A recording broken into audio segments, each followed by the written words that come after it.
Doctor Shri Shivakumara Swamiji Kannada ಹಿರಿಯ ಪ್ರಾಥಮಿಕ ಶಾಲೆ ಚಾತ್ಮಾಂಬಿಯಾಯಿ. ಕನ್ನಡ ವರ್ಣಮಾಲೆ ವ್ಯಾಕರಣದ ಬಗ್ಗೆ ತಿಳಿದುಕೊಳ್ಳೋಣ.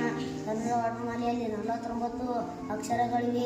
ಇವುಗಳನ್ನು ವರ್ಣಗಳು ಎಂದು ಕರೆಯುತ್ತಾರೆ. ಈ ಅಕ್ಷರಗಳ ಕ್ರಮಬದ್ಧ ಜೋಡಣೆಗೆ ವರ್ಣಮಾಲೆ ಅಥವಾ ಅಕ್ಷರಮಾಲೆ ಎಂದು ಹೆಸರು. ಈ ಕನ್ನಡ ವರ್ಣಮಾಲೆಯಲ್ಲಿ 3 ವಿಧಗಳು: ಸ್ವರಗಳು, ವ್ಯಂಜನಗಳು, ಯೋಗವಾಗಳು. ಸ್ವರಗಳು ಸ್ವತಂತ್ರವಾಗಿ ಉಚ್ಚರಿಸಲ್ಪಡುವ ಅಕ್ಷರಗಳಿಗೆ ಸ್ವರಗಳು ಎನ್ನುವರು. ಸ್ವರಗಳಲ್ಲಿ 3 ವಿಧ: ಹ್ರಸ್ವಸ್ವರ, ದೀರ್ಘಸ್ವರ, ಪ್ಲುತಸ್ವರ. ಹ್ರಸ್ವಸ್ವರ ಒಂದು ಮಾತ್ರಾ ಕಾಲದಲ್ಲಿ ಉಚ್ಚರಿಸಲ್ಪಡುವ ಅಕ್ಷರಗಳಿಗೆ ಹ್ರಸ್ವಸ್ವರ ಎಂದು ಕರೆಯುವರು. ಅವುಗಳು ಎಂದರೆ ಅ, ಇ, ಉ, ರು, ಎ, ಓ. ದೀರ್ಘಸ್ವರ 2 ಮಾತ್ರಾ ಕಾಲದಲ್ಲಿ ಉಚ್ಚರಿಸಲ್ಪಡುವ ಅಕ್ಷರಗಳಿಗೆ ದೀರ್ಘಸ್ವರಗಳು ಎಂದು ಕರೆಯುವರು. ಅವುಗಳು ಎಂದರೆ ಆ, ಇ, ಉ, ಎ, ಐ, ಓ, ಔ. ಪ್ಲುತಸ್ವರ 3 ಮಾತ್ರಾ ಕಾಲದಲ್ಲಿ ಉಚ್ಚರಿಸಲ್ಪಡುವ ಅಕ್ಷರಗಳಿಗೆ ಪ್ಲುತಸ್ವರ ಎನ್ನುವರು.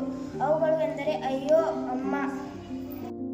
ವ್ಯಂಜನಗಳು ಸ್ವರಗಳ ಸಹಾಯದಿಂದ ಉಚ್ಚಾರ ಮಾಡುವ ಅಕ್ಷರಗಳಿಗೆ ವ್ಯಂಜನಗಳು ಎಂದು ಕರೆಯುವರು. ವ್ಯಂಜನಗಳಲ್ಲಿ 2 ವಿಧಗಳು: ವರ್ಗೀಯ ವ್ಯಂಜನ, ಅವರ್ಗೀಯ ವ್ಯಂಜನ. ವರ್ಗೀಯ ವ್ಯಂಜನ ಕದಿಂದ ಮವರೆಗಿನ 25 ಅಕ್ಷರಗಳಿಗೆ ವರ್ಗೀಯ ವ್ಯಂಜನ ಎಂದು ಕರೆಯುವರು.